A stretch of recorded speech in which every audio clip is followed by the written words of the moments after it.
¿Qué pasó, mis queridos chivermanos, chivermanas? ¿Cómo andan? Qué gusto saludarles. Villa por acá. Guadalajara es de Chivas. Siempre lo ha sido, pero hoy quedó plasmado en el terreno de juego, ganando el clásico tapatío 2-1 al Atlas en el Estadio Jalisco, en un partido en donde el rojinegro se fue adelante en el marcador. Los primeros 20 minutos fueron los buenos del Atlas y muy malos del Guadalajara, pero a partir de que el Atlas se adelantó con el gol de Ramírez al minuto 13. A partir de ahí, Diego Coca y sus muchachos aventaron el autobús en la cancha del Jalisco y Chivas tomó el dominio absoluto del compromiso. Le remonta al rojinegro 2-1 con anotaciones de la Hormiga González y del Cuate Sepúlveda en un partido que me parece el resultado es totalmente justo por lo que vimos a lo largo de los casi 100 minutos que se jugó este partido, ya con los agregados en el primer tiempo y en el segundo tiempo. Fue un partido largo y Guadalajara me parece que fue ampliamente dominador del duelo. Incluso al Atlas creo que le fue barato porque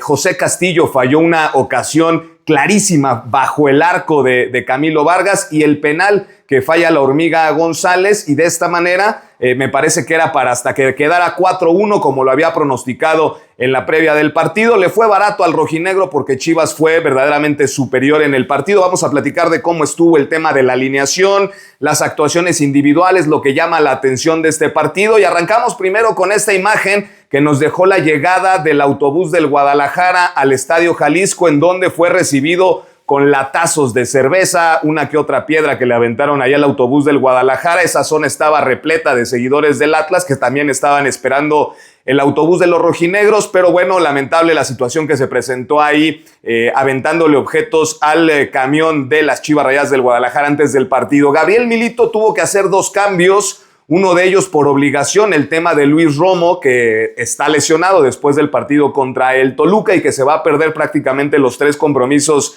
que vienen. Y ahí pues colocó lo que viene trabajando con Diego Campillo, acompañado por Dani Aguirre, José Castillo, Ledesma, el Cotorro. En el medio campo regresó Omar Gobea, pero repitió al Oso González en una de las decisiones que posiblemente sean las más cuestionadas por parte de la afición del Guadalajara. En el ataque fue donde ocurrió la novedad. Puso al Piojo Alvarado como una especie de 10 atrás de el Cuate Sepúlveda y la Hormiga González. Inició con doble centro delantero, con Sepúlveda y con la Hormiga González, tratando de generarle ruido a la zona central del Atlas, que no tenía a Rodrigo Schlegel, que fue expulsado contra Tijuana y que en este partido estaba suspendido. Entonces fueron 2 cambios, el ingreso de Sepúlveda y por supuesto el regreso de Gobea al 11 titular, y habrá que ir desmenuzando las situaciones del partido. A ver, el gol que recibe Guadalajara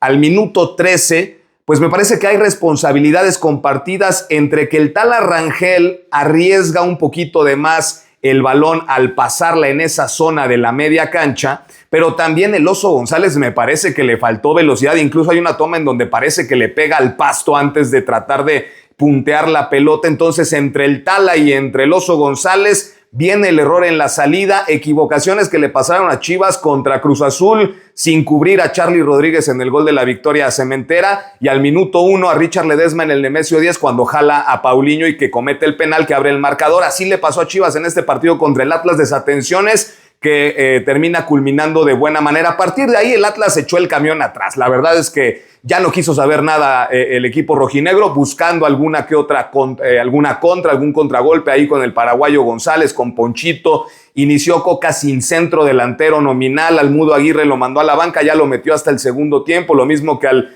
refuerzo uruguayo que trajeron Agustín para el segundo tiempo, pero el Atlas, la verdad es que quitando esa parte, no hubo mayor peligro, y Chivas los primeros 20 minutos fueron, muy sufridos, muy trabados, sin encontrar los laterales que llegan mucho, ¿no? El caso de Richard Ledesma, el caso del Cotorro, aparecían poco. Dani Aguirre, ya sabemos que él sorprende mucho pisando el área rival. Sepúlveda teniendo mayor contacto con la pelota en cuanto al ataque junto con el Piojo Alvarado. La Hormiga González casi no aparecía, y entonces así nos fuimos al complemento, pero el rebaño sagrado ya en la segunda mitad del primer tiempo, la verdad es que estuvo generando peligro, daba sensación de que ya estaba dominando al Atlas y que era cuestión de tiempo, pero tampoco es que Camilo Vargas se hubiera convertido en la figura del Atlas al término del primer tiempo. Sí, Chivas tenía ataques de peligro, pero no eran opciones manifiestas de gol, me parece. Camilo Vargas solamente por ahí atajó un disparo en el primer tiempo, pero ya Guadalajara tenía el dominio del balón. Y el segundo tiempo, cuando parecía que Milito, teniendo opciones en el banquillo como Efraín Álvarez, como por supuesto Brian Gutiérrez, podría haber iniciado el segundo tiempo con algún cambio, pero no, le gustó lo que vio en el segundo tramo de la primera mitad, lanzó el mismo 11 sin cambiar a nadie y le trae buenos dividendos. Una buena pelota que recupera el Piojo Alvarado, le pone el servicio a la Hormiga González, que saca un disparo, sí hay un desvío, pero la pelota va hacia el arco de Camilo Vargas y entonces se empata el partido y Guadalajara continuaba dominando el duelo. Vendrá, por supuesto, la polémica y el debate respecto de ciertas jugadas que se presentaron en ambas áreas. Una de ellas, cuando iba 1-1 el partido, hay un servicio en donde entre Paraguayo González, el Gary Saldívar y Brian el Cotorro González se encuentran ahí en el área y había quienes en la transmisión, incluso en redes sociales, pedían que se revisara un posible penal para el Atlas. A mí me parece que Saldívar incluso ya está casi con una rodilla en el suelo cuando el Cotorro todavía ni siquiera lo tocaba. O sea, ya se estaba casi cayendo cuando el balón iba en el aire. A mí me parece que no había elementos suficientes para marcar el penal. Y luego en la otra área viene la situación en donde hay una sujeción. O sea, tal vez hoy en día en el fútbol mundial son exageradas estas marcaciones, pero casi siempre ya se marcan estos abrazos en el área en contra del zaguero. Es una realidad que hoy los defensas padecen mucho este tipo, que si el jalón, que si el abrazar, que si apoyarse. Generalmente se los marcan y no fue la excepción en el caso del Atlas, que hay una sujeción sobre el futbolista de Chivas, se marca el penal y la Hormiga González, que venía con esa motivación de haber marcado ya el 1-1, toma la responsabilidad como el cobrador de penales de Chivas, ya lo había anotado en la cancha de Mazatlán. Y ante Camilo Vargas, bueno, pues era un escenario importante y el arquero colombiano, sabemos que es un especialista, hace un atajadón. Me parece que el penal no está mal cobrado por González y ya Camilo ya se había vencido, alcanza a sacar la mano y tapa, ¿no?, lo que hubiera podido ser el 2-1 en ese momento. Pero Chivas continuó dominando y viene la segunda jugada en donde entre la Hormiga González y el cuate Sepúlveda presionan y ganan un balón que termina por ahí Sepúlveda controlando en el área y Gadi Aguirre en su trayectoria termina pisando clarísimo. La verdad es que yo no encuentro cuál sea el debate de esa jugada. Es un penal clarísimo que el Gato Ortiz le acredita al Guadalajara, no lo tuvo que ir ni siquiera a revisar al VAR y entonces entra este detalle muy interesante porque la Hormiga González pedía que él lo cobrara. Y se nota en las imágenes cómo el cuate Sepúlveda se acerca con la Hormiga, habla con él para, digamos, de cierta manera hacerle ver que él está en un momento como muy encendido en el partido, ¿no? Con esa necesidad tal vez de sacarse la espinita de haber fallado el penal, pero también el escenario podía haber generado mucha presión para González, la juventud y lo que sea de cada quien. Sepúlveda, con el recorrido que tiene en el fútbol mexicano, me parece que es sensato al hablar con la Hormiga y también voltear al cuerpo técnico para ver qué es lo que determinan y finalmente Sepúlveda es el que termina cobrando el penal y lo hace de forma acertada, ¿no? Y con esto se puso por encima el triunfo del equipo, que digamos la revancha que hubiera querido tener Armando González después de fallar la pena máxima. Me parece que lo manejaron muy bien.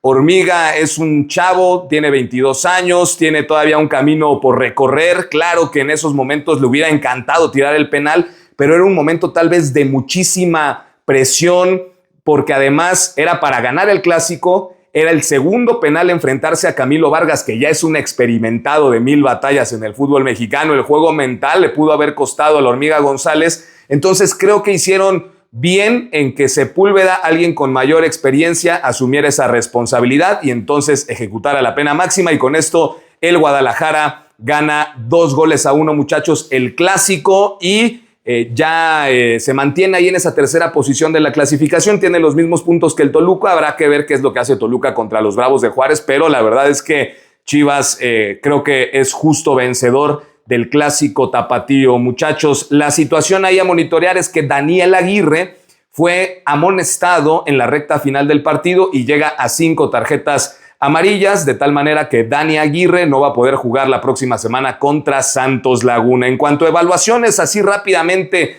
generales de lo que fue la actuación individual de cada uno de los jugadores de Chivas, el Tala Rangel me parece que el resultado le ayuda para que no fuera severa la crítica sobre su actuación, tal vez porque si bien no tuvo trabajo o tanto trabajo que el Atlas le generara, sí estuvo atento a las salidas, pero en la jugada del gol pues sí hay creo que cierta participación, aunque al final la victoria dejará un poquito de lado esa situación. Dani Aguirre, buen partido, estuvo pisando el área constantemente, por sorpresa lo que sabe hacer. Campillo muy atento a las coberturas, creo que no tuvo inconveniente. José Castillo se aventó el oso, uno de los osos de la temporada de Chivas, fallando esa acción ahí en el medio campo. Omar Gobea se notó bien en el regreso a la actividad después de perderse el partido contra Toluca.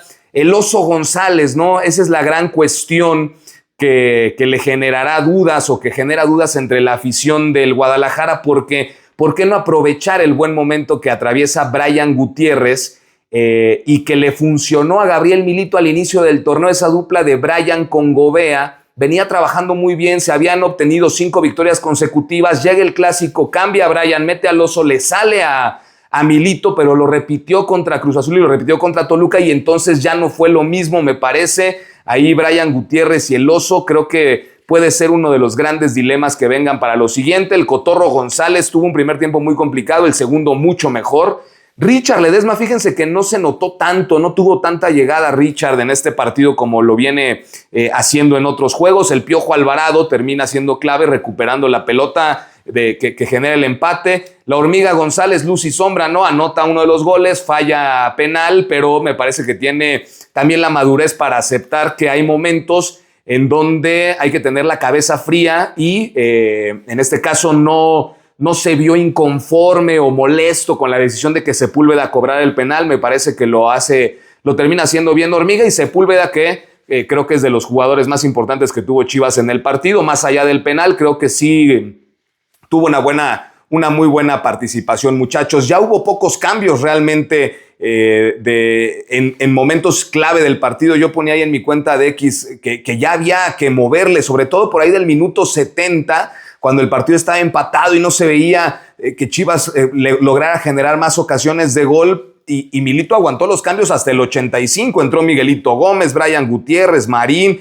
Efraín al 93 y Yael al 98. Pero realmente los cambios, pues hoy hay poco que digamos que calificarles, ¿no? De acuerdo con los minutos que jugaron, que fueron muy limitados. Así que ya estaremos viendo. Importante que Chivas retome la senda de la victoria. Y ahora, bueno, pues vienen 2 partidos contra equipos que lucen en el papel, que también serán, Guadalajara saldrá como amplio favorito contra Santos y contra León, 2 instituciones que atraviesan momentos bien complicados. El León perdió con el Mazatlán, Santos es el último de la clasificación, los 2 visitan el Estadio Akron, entonces me parece que Chivas tiene la mesa servida para conseguir otras 2 victorias, ¿no? Sin confiarse ni mucho menos, pero es mejor plantel, juega mejor que esos 2 clubes y además son de local, así que creo que Chivas se mantendrá de buena manera antes de la pausa por fecha FIFA. Muchachos, es lo que tenemos, ya lo saben, cualquier novedad nos volvemos a conectar. Cuídense mucho.